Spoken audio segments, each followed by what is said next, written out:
Here at PB and Jack's, we're always looking for our pioneers and our builders right here in the city of Jacksonville, Florida, and today is no different. We're here at the Jack-Son-Tucky distillery, where we are making fine quality Kentucky bourbon right here in Northeast Florida.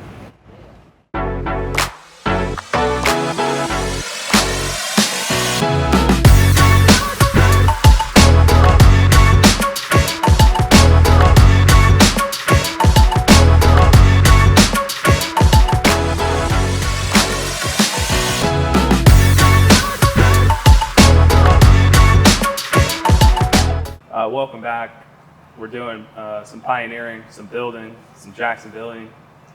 I'm your host, Randall Thomas, PB and Jack's, podcast where we shine the light on people who are doing great things in the city of Jacksonville in small business and nonprofits, in service and in product. Today I'm at the Jack-Son-Tucky. I can't wait to unpack that with you. And I'm with the owner of the Jack-Son-Tucky. Some people call him Sean Espenship. I'll call him Sean Espenship. Sean, welcome to the show, man. Pleasure to be here. What a pleasure to be here with you. We've had the opportunity to tour the facility and see the products and learn a lot about what you've been doing, how long you've been here, and I want to share that with everybody. So I think the best thing to do is always go to origin stories. You've been open for more than 10 years. Correct. And you're here in the heart of Jacksonville Beach, and you make some quality bourbon products. So we'll start things off. You know, you've had a career in the legal system, in the legal world. That's true. You've written a novel, and you said, I just haven't done enough. I'm going to start a whiskey company, and specifically a bourbon company. Talk to us about that. What were your thoughts behind that, and why did you decide that this was a path for you? Modern Renaissance man. No, seriously. Come from a long line of moonshiners. My father, my uncle lived in Lake City, Columbia County. Many of you are not familiar with it. It's the country. My uncle had a farm, grew corn, and the excess corn that he didn't sell to the local farmers or used for his cattle, he then made moonshine out of it. And one year I came home from college, walked into the barn, I saw a pot still, and I was like, oh, what is this? So I was intrigued. And then took some of that. Of course, that moonshine, it was not very good. It was awful, actually. But somehow some people, especially college kids, they love the stuff. So let's take some mason jars back, and of course, every time I came home for the holidays or visiting, grabbed a few cases of moonshine and went back, and we had a good time with it. Now, fast forward 20 years, you know, I really like whiskeys, bourbon, scotches, and wanted to start making, just see what I could make. I started off with pots and pans. Took me about 3 or 4 years to perfect the process. A lot of it was trial and error. And of course, I traveled all over the world. You know, Scotland, Germany to learn how they made beers. Went to Japan, saw how they made their beers, Ichiban. Been over in Kentucky. Visited probably 24 different distillers, talked to master distillers there, Colorado, just to learn the process. And of course, I've read everything you can about it, but most of it was just trial and error, and started it. And then one day I said, I got it.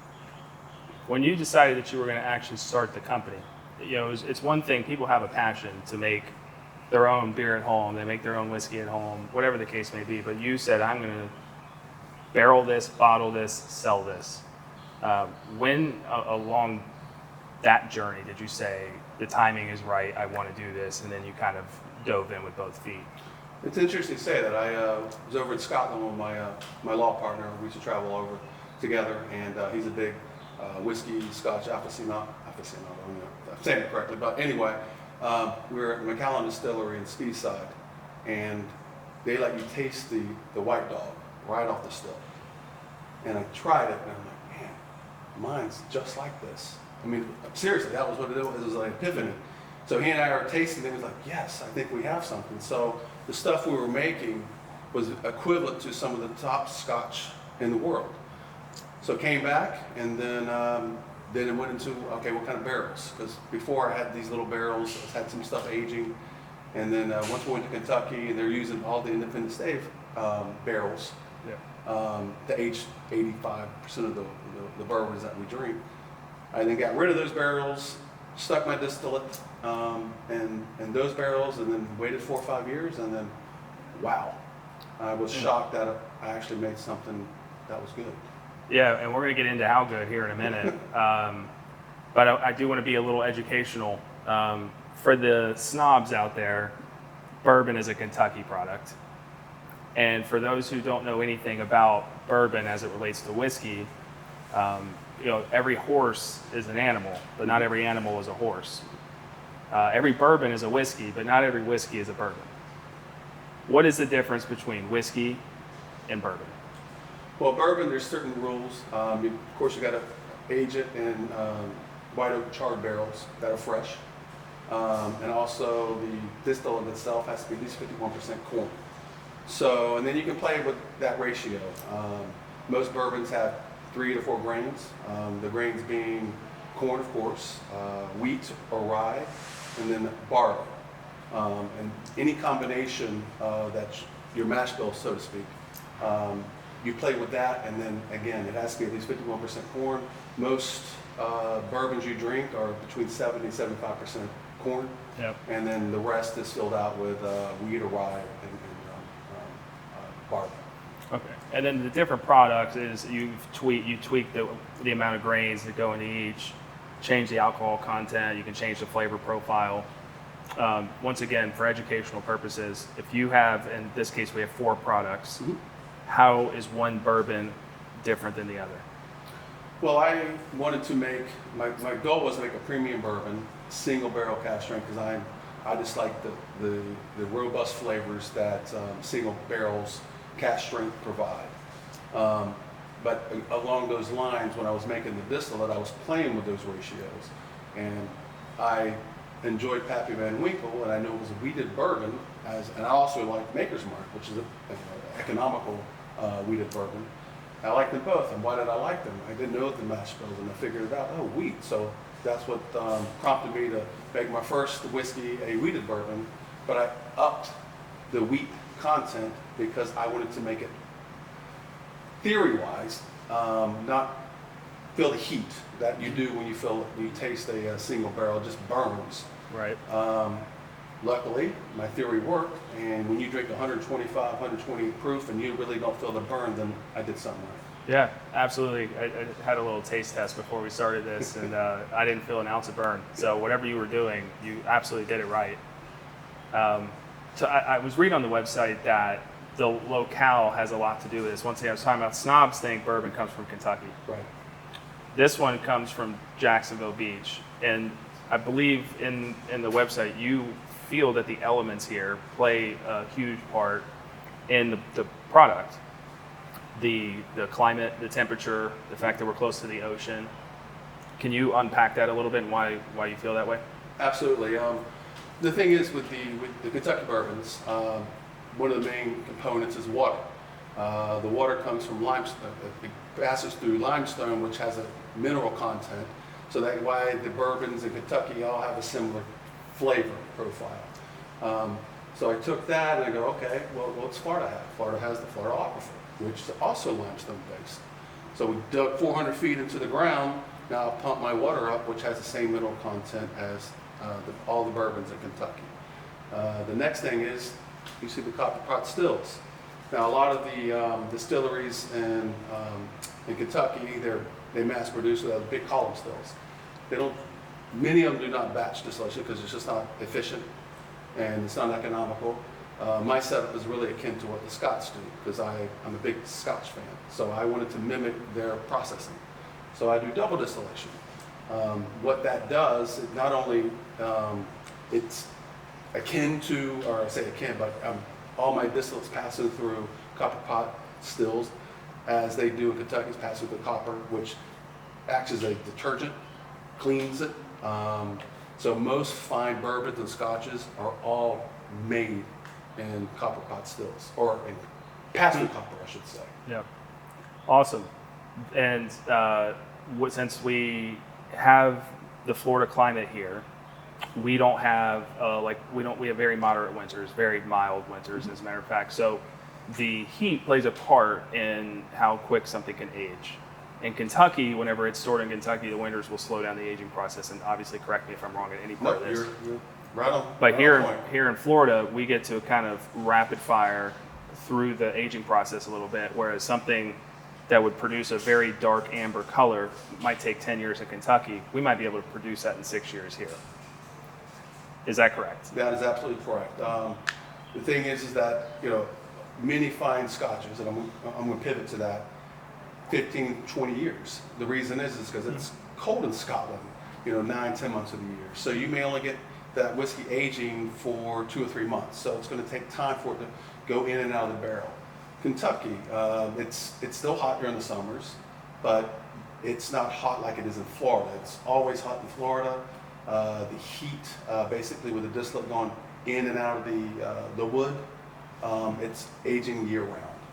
In Kentucky, you may get 3 or 4 months of the year where it's just bitterly cold, so it stops. So a 6 or 7 year old bourbon here in Florida is equivalent to a 9 or 10 year old bourbon in Kentucky. And also the heat does something. That's why we have kind of a distinct profile. I think if more folks here in Florida were making more barrel aged 4, 5, 6 year old bourbons, we'd probably have a very similar kind of profile just because of the heat. Yeah. Not every Kentucky bourbon tastes the same, but you can tell it's a Kentucky bourbon. Like you go to Colorado, you get the bourbon, you can tell it's a Colorado bourbon, even though Stranahan may be making it, as opposed to what's another one? Anyway, Breckenridge. Breckenridge. Yeah. So it's a Colorado whiskey. So basically, yes, that's I think because of the heat, we're able to put a product out there quicker. We found our sweet spot to be about 6 or 7 years. Okay.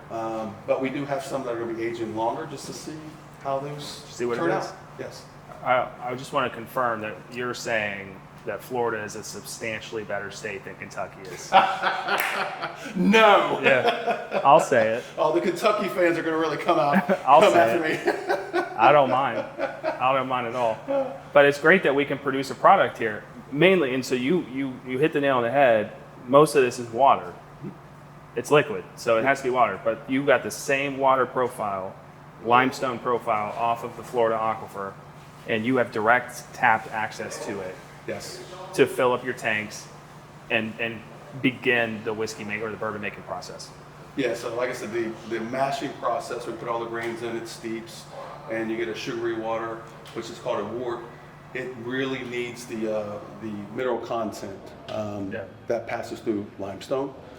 So that is very important. And we also use that water when we do proof down some of our whiskeys, our bottled and bond, for instance. We use the same water. So that, I think, also enhances it's the little things. It's really just the processing from mashing to fermentation to the yeast to the pot stills to the temperatures or where you're making your cuts to the water that you use to proof up. All of those little steps, if you're a fine chef, a good cook, you're layering flavors. And then the next thing you know, you have this great, how do you make your steak that way? I do the same thing. No, it's all, when a good chef has a way of building layers, and that's what my whiskey is. I love to cook. I'm a fine cook, and I make a fine bourbon because I know how to layer it. I know that each step, and the barrel's probably one of the most important things. Yeah. That probably contributes, they say 50%, but it might be 60 or 70% of the overall flavor. And if you don't choose the right barrels, it can really, I don't say be problematic, but you won't end up with a fine whiskey. So the barrels that I use, that's pretty much what 80 to 85% of the bourbons in Kentucky, that's what they use. Yeah. Have you considered the thought of charring one of these barrels and doing a toasted product? Well, actually, these barrels are charred. Are they? Yes, they're different levels. You can get them a 3 char, 4 char, 5 char, or alligator char. Again, I like fine bourbons, I like fine whiskeys, so, Pappy Van Winkle, they're, I believe, in a 3 char, and they stay on the 3rd floor in a certain warehouse. Stag, which is the recipe I use for my high rye bourbon, they are in a 4 char. So I wanted to, I don't say copy, but when you're imitating someone, it's because you really admire the product. Yeah, it's flattery. Yes, flattery. But at the end of the day, you end up with something that tastes different just because your pot stills are different, the heat's different, your cuts may be a little different. And at the end of the day, you have a fine whiskey that doesn't taste like a Stag, doesn't taste like a Pappy Van Winkle, but it can stand on its own. Yeah. You were saying that the whiskey, the bourbon process, multiple years. So when you were making the product and you had to let it sit and you had to let it age, when you first tasted it, I mean, that's a lot of patience that goes into it. So when was the timeline in the grand scheme of when you knew that the product was great? I mean, did you have to sit there and kind of hold out for 5 years before you were able to taste it and realize it? I did, and as my business partner, Victor Malone, says, this is an awful business plan, business model. Yeah. Just to sit there and wait, and at the end of the day, you may get something that's crap. So you put all this effort, traveling, learning, trial and error, and then, what do I got? But yes, I took that first draw out of the barrel and went, whoa, this is really good. And, my law partner, he has a great palate as well. He was like, this is fantastic. And then a couple years later, we're about the bottle, and I'm going down the street biking in Jack's Beach, which we do pretty often. Passed my old friend Victor, and he asked me what I'm doing. I said, I'm making bourbon. He's like, bullshit. I'm sorry. No, this is fine. Okay. You don't have to censor yourself here. So he comes back, and he's like, whoa. So I think when I exposed it to people that really know good stuff, they just confirmed what I knew, and then I submitted it to competitions and started winning golds, and like, okay, I think I got to start. I got to start doing something serious with this rather than just be a hobby. That's such a good story. And what we do at PB and Jack's is we talk to business owners who have gone through some obstacles, speed bumps, and then what we do is as we meet with more and more entrepreneurs, we figure out, okay, well, how do we lower the barrier of entry to entrepreneurship? Before we got on camera, you and I talked about the importance of not being afraid to suck at something new. So you told me a story that you were making products and it wasn't great. And you had to continue to pivot and pivot and pivot and pivot until you finally got to something that you thought tasted great. Just to anybody else who's thinking about starting something new, starting from scratch, maybe scared of failure, how important it is to just go in, do it, and then make the changes you need to along the way. Yeah, I failed many things in my life, but the failure, if you just keep going and learning the process, I mentioned, I think earlier, the trial and error. I did start off literally in buckets, pots and pans, just trying to figure it out. The right mash bills, how temperature's big in this. And then learning, a big thing of it's chemistry.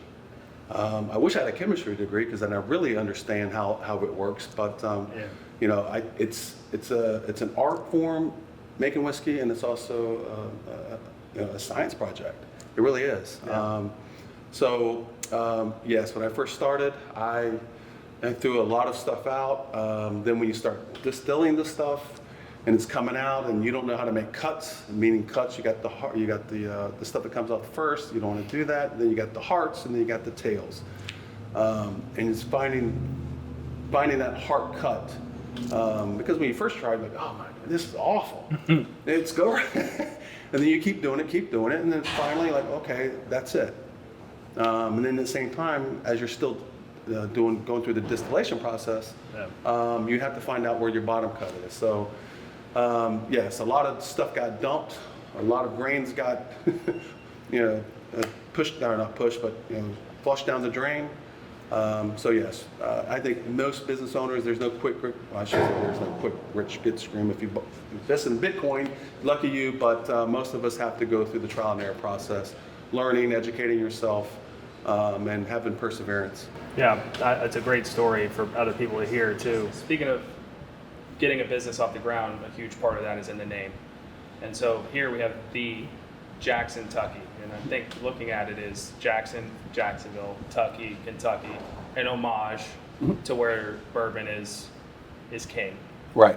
There's a little thing in the middle though that most people wouldn't know unless they read it, that the name really means something to you, which your father, who you did a lot of moonshining with, yes. His name is Jack, and you are Jack's son. Mm-hmm. So we have the Jack-Son Jack-Son-Tucky distillery. When you probably went through a couple of iterations on the name, but when you drew that out and you really understood what it meant, and we put the hyphens in the middle just to really emphasize it. When you saw that, how'd you feel? Well, I wanted to pay homage, as you said, to the gentleman, my father and my uncle, who introduced me to the whiskey making process. So it's basically paying tribute to them. Along the same line, just for people who are from here, live here, they see Jackson-Tucky, of course Jacksonville, and again Kentucky being the king of bourbons and whiskeys.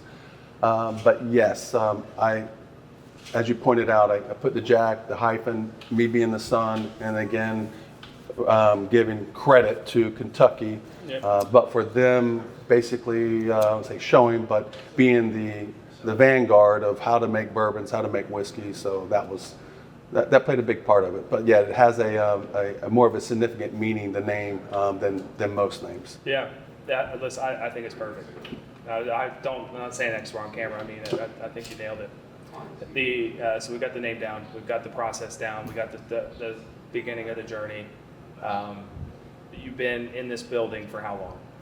10 years. 10 years. Mm-hmm. And for those who are unaware that this building even exists, you go through the whole gamut of the process in this building. Mm-hmm. Can you just, a very high level overview of whenever you decide that you're going to make a batch and it's go time, walk through the beginning level processes and then what various stages go through in this building, and then we both know that you store them somewhere else, and maybe we can walk me through the journey of a bourbon that's being made. Absolutely.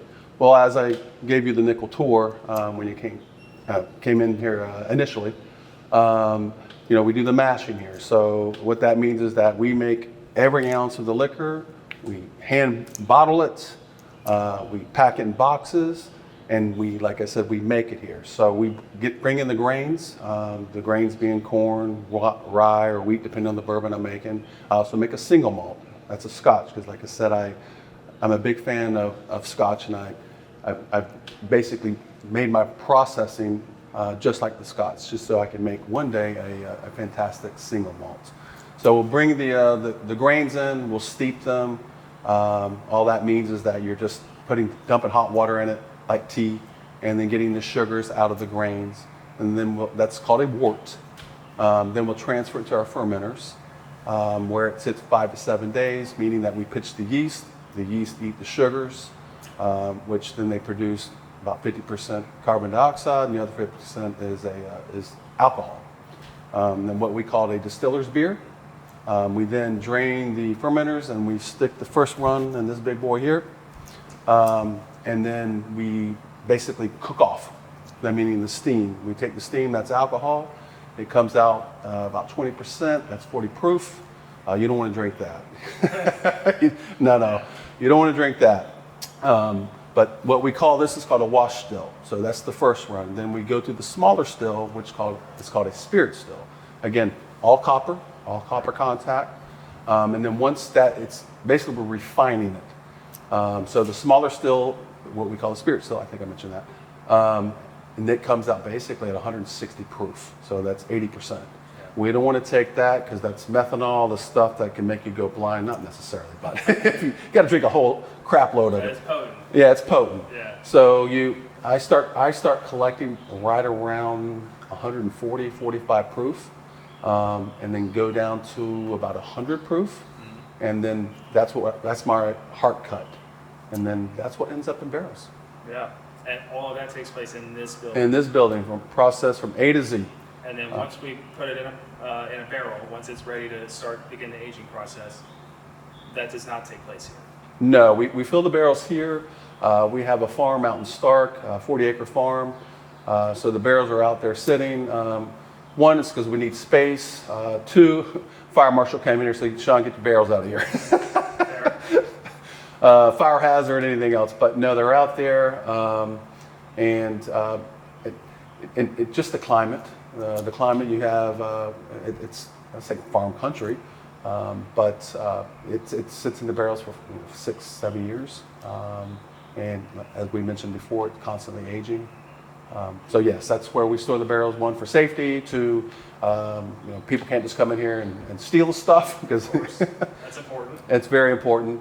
Yep. And then when we're ready to bottle them, Victor and I and another friend of mine who's part of this thing, we'll go out there. We'll grab. Actually, we're going to grab a couple of barrels in the next few weeks. Bring them back here, and we start the bottling process. Okay.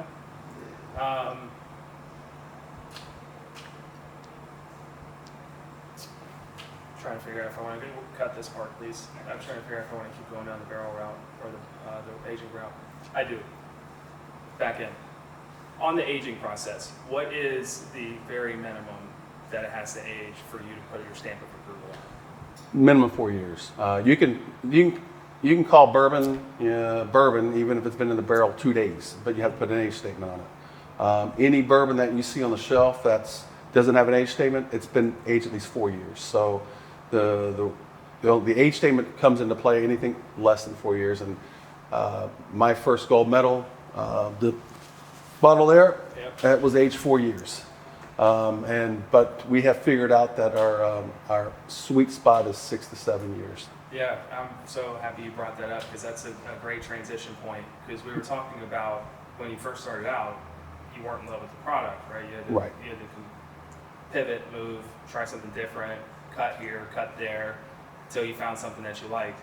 When you found something that you liked, you put it in position. Was it the San Francisco? Yes, it's the Festival? San Francisco Spirits Competition is the largest and most competitive in the world. Yep. So everyone, I don't care who it is, every distiller in Kentucky, everyone here in Florida, you name it, Japan, they all submit their whiskeys that they think are going to win to this competition. So I'm going against everybody. And I have to ask, how many in the state of Florida have won a gold medal? Well, this past year, I believe we're the only bourbon to win. Don't quote me on that. Yeah. For our category. And it stacks up there with anything come out of Buffalo Trace, Wild Turkey, Beam. So my product went head to head with those boys, and well, I won. You did. And it's not your only gold medal. So talk to us, what are the products that you sell out of here? And then how many we've won multiple gold medals. So yes. I really want you to put the product on display here. Yeah, every time we've submitted to the competition, we won gold. This year we submitted our high rye bourbon, which you can see it won a gold medal. That was the first bottling. And the year before that, we submitted the Dana Schultz Gold. That's our wheated bourbon, wheated expression. That won gold. So the other bottle that we have is our bottled and bond. That's where we're proofing it down to 100 proof. It's still potent. The other stuff is single barrel cask strengths. Again, I like robust, flavorful, stronger whiskeys and bourbons and scotches. So that's my preference. But Victor, he told me, Sean, you got to make something palatable for the everyday folks. So he made me go to 100 proof. Yeah. So we have gold. No, we won this. The Dana Schultz Gold won gold twice. Each time we submitted, it's one gold. Okay. And this first year we submitted the Reardon's. This is the rye. That's the rye bourbon. Yeah. Okay. So we have 4 products. One's coming. We got another one coming. It's called the Buck. That's my single malt. That is, I won't say it's my pride and joy. I really wanted to make a single malt, and It's your baby. it's my baby. And I have 4 test barrels. I have 2 here. Oh, it's fantastic. Yeah. Yeah, PB and Jack's is my baby. I've done some other things, but like, it's my baby. So whenever you say like the single malt's your thing, I get it. Like you've got things that you can be proud of, but That's my pride and joy. That's my pride and joy. Now others, like my law partner, Steve, and then Victor, they're heavy bourbon guys. So they appreciate the bourbons. That's their preference. Yep. But mine leans more towards the single malt. Okay. Well, I'd love to give these a run. What you want to start with the bottled and bond? Absolutely, because this will destroy your palate. No, I'm just kidding. Oh yeah. That thing had a good pop on it. Ooh. Yeah, That I'd love to smells give this a delicious. shot. Here, I'll give you a heavy pour. I'll tell you what, I appreciate that very much. And as we do, I'm half Irish, so How we do cheers? Slancha. Slancha. There you go. I'm gonna give it a sniff. It smells really good. Oh.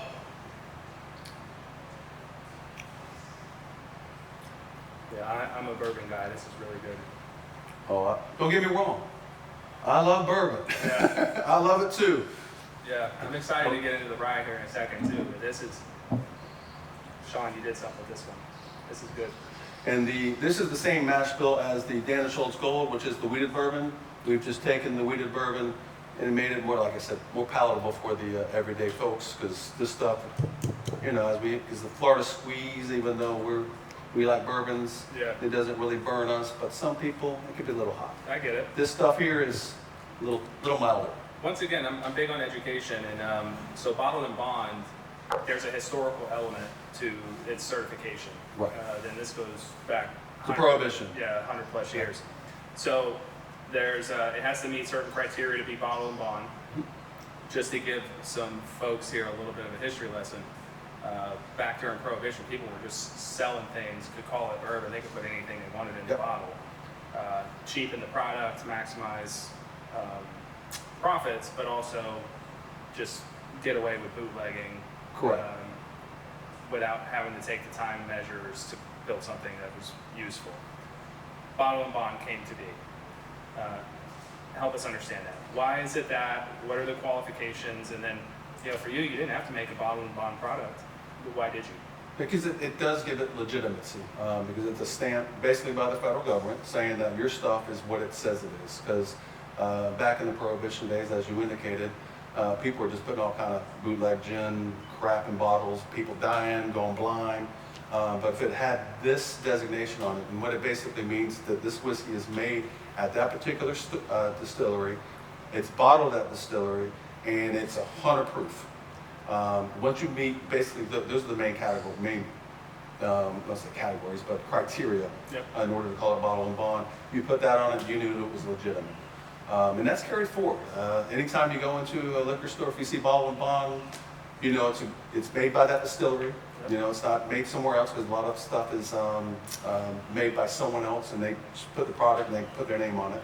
Yep. So when you see that distillery made it, that distillery bottled it, and it still carries that legitimacy with it. And it does have to be 100 proof. It has to be 100 proof, and a lot of whiskeys, a lot of bourbons are 80, 90 proof, and I still wanted to make a high proof product, and 100 proof is high proof. Yeah. So I don't want to go below that, and you still maintain the quality, and you can still taste the flavor of Danish Old, which is the base of this product.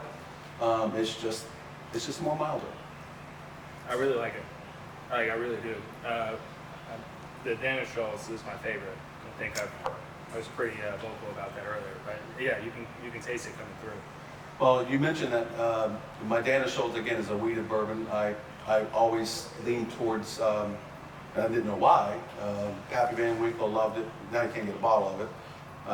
Old Fitzgerald, I believe, is also wheated bourbon. I drank Maker's Mark all the time, and I figured out that the reason I liked it was the wheated bourbon. So that's why my first barrels were all wheated bourbons. Yeah. Oh, it's wonderful. And then here, I know I kind of just tore through that pour you gave me, but here we have the rye. And this is the Reardon's Platinum. This one. This is a gold medal. That's another gold medal. And I want to try this as well. If you're okay Absolutely. with it, if you're comfortable with it.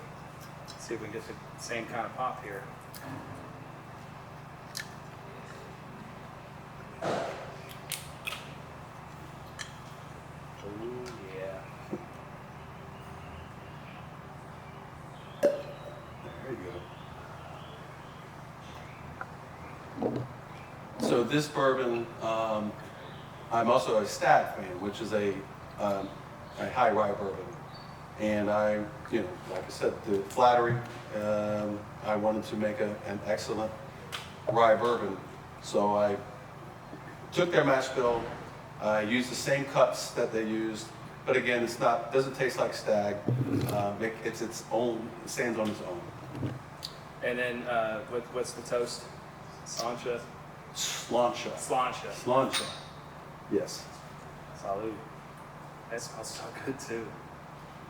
Ooh, that's delicious. Jesus Ooh. Christ, that is good. I don't think we can leave that in. This is freaking delicious. Okay, so we have gold medal products. We have the distillery, Jack's Beach. You've paid homage to the city, to your lineage, to the state of Kentucky with the name, and now we have a couple of things that we can share with the public. So talk to us. We got the barrel program. What is the barrel program, and who would be the most interested in that? Well, basically, we've expanded operations. Before, I could only produce 1 to 2 barrels a month. Now with the expansion, I can do 15 to 20 barrels a month. So we're inviting people from the public to basically come in, and if they want to invest, a way to do that is to do it through the barrel program.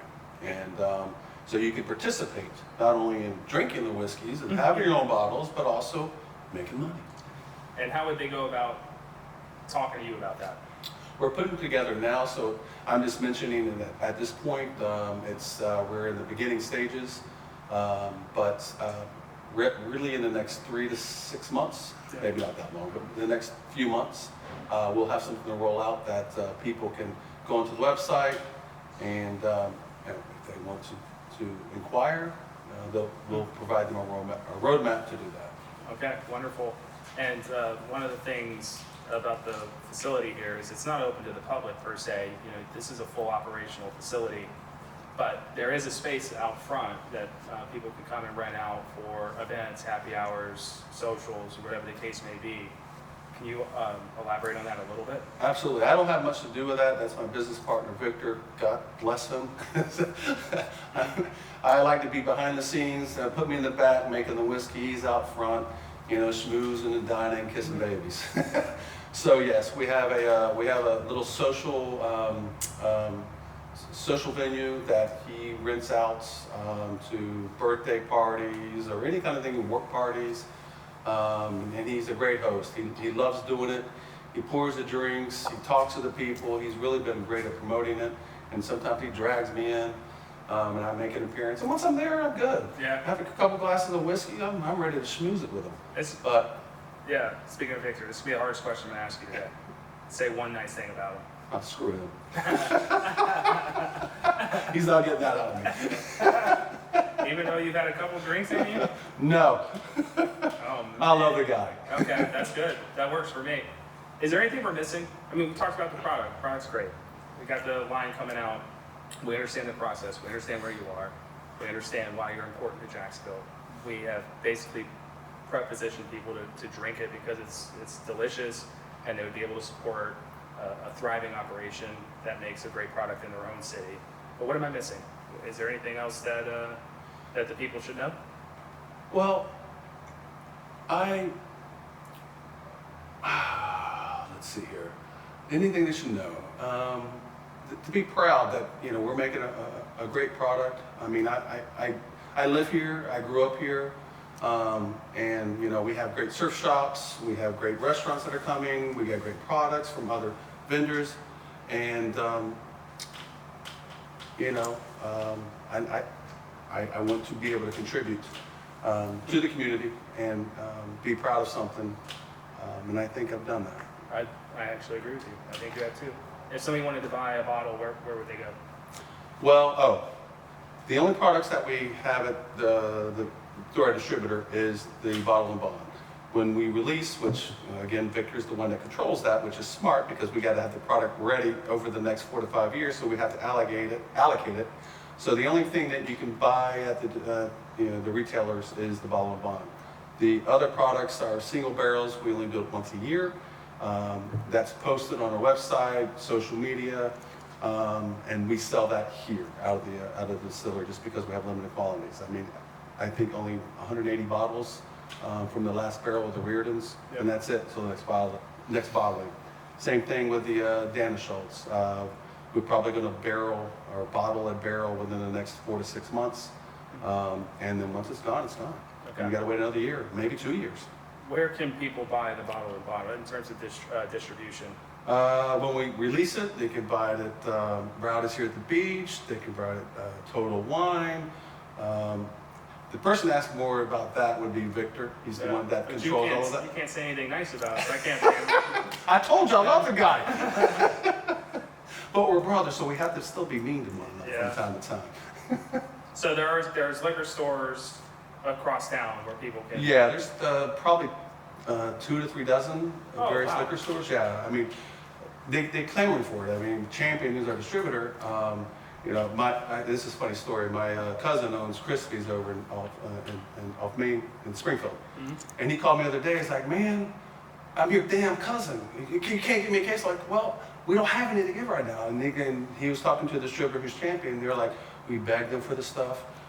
We can't get it. And as soon as we do it, it's sold out. So, and that's a true story. So anyway, I allocated a case to them and told Victor, make sure my cousin gets a bottle of this. Or not a bottle, but a case of it. Next time we release. Okay, that's great. So this can be purchased in up to a couple dozen stores when it's released, and then the others, whenever they're available, can be purchased here. First here at the distillery. I also noticed that there's a couple bottles up there that are personally signed by you. Yes. They can buy an autograph bottle. The way it works, if you buy at least 2 bottles, you'll get, or is it, if you buy 2 bottles, you get 1 signed. So I'll personally sign it between 20 to 30 bottles. And the thing is that most people, oh, I don't want to drink it. I'm like, no, drink it. Yeah. You know, don't let good whiskey, go to waste. Drink it. If you have a Ferrari, drive it. If you got a Hatteras boat, get out there and use it. I mean, or a Rolex, wear it. You only live once, so eat well, drink fine, and drive your expensive cars if you have it. Yeah. Don't put it in the garage. I think that's a great thing for us to kind of transition out on because it's perfect advice. I do want to say, whenever we do these interviews, it's important that you're building something in this city that otherwise wouldn't have it if it wasn't for you. I want to commend you for what you've done, for the product you've made, and the fact that you decided to jump in and make sure that the public would have accessibility to it.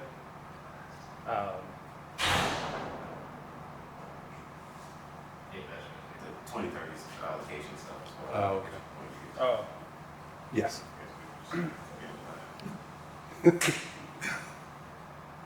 you have allocation of this bourbon for quite a few years. Mm-hmm. We are still putting things in barrels today that you are sending out to start now, and we have a 4-year minimum wait period. We're coming into 2026. Mm-hmm. So is it fair to say that we have allotment of Jack-Son-Tucky whiskey bourbon into the 2030s? Yes. So, like I said, we have a limited supply, and we have to be very careful about how much we release. I mean, I could sell everything tomorrow. All the barrels we sell tomorrow, but then that kills the business. So we have to basically dribble it out. And our schedule now is that we will run out in 2030. So what we lay down today will be sold in 4 to 5 years, and then we'll have a lot more. And we hopefully won't have to a lot, but maybe we do. I don't know. So it's fair to say that people are going to be at least somewhat aware of this brand for another 4 to 5 years at minimum. Correct. Okay. That brings me to my final point, which is you've built something that if it didn't exist, Jacksonville wouldn't have representation in this market. And I want to commend you for that. And I want to thank you for what you've done for the city of Jacksonville and the fact that you've been able to give people an opportunity to dive into a passion of theirs if that's what, if that's their choosing. Some people have breweries that they get to go to, some people get to build Legos, but we have a lot of bourbon connoisseurs in town. And instead of them having to buy products that are, shipped in, they have an opportunity to buy something local that they can be proud of, and I want to commend you for that. Well, I thank you for coming here with your crew. You guys have been great. You're a wonderful ambassador of the product. Yes, sir. So again, I commend you. Thank you guys. It's been fun. Yeah, speaking of being an ambassador of the product, I want to end on this. I am now an official Jack-Son-Tucky.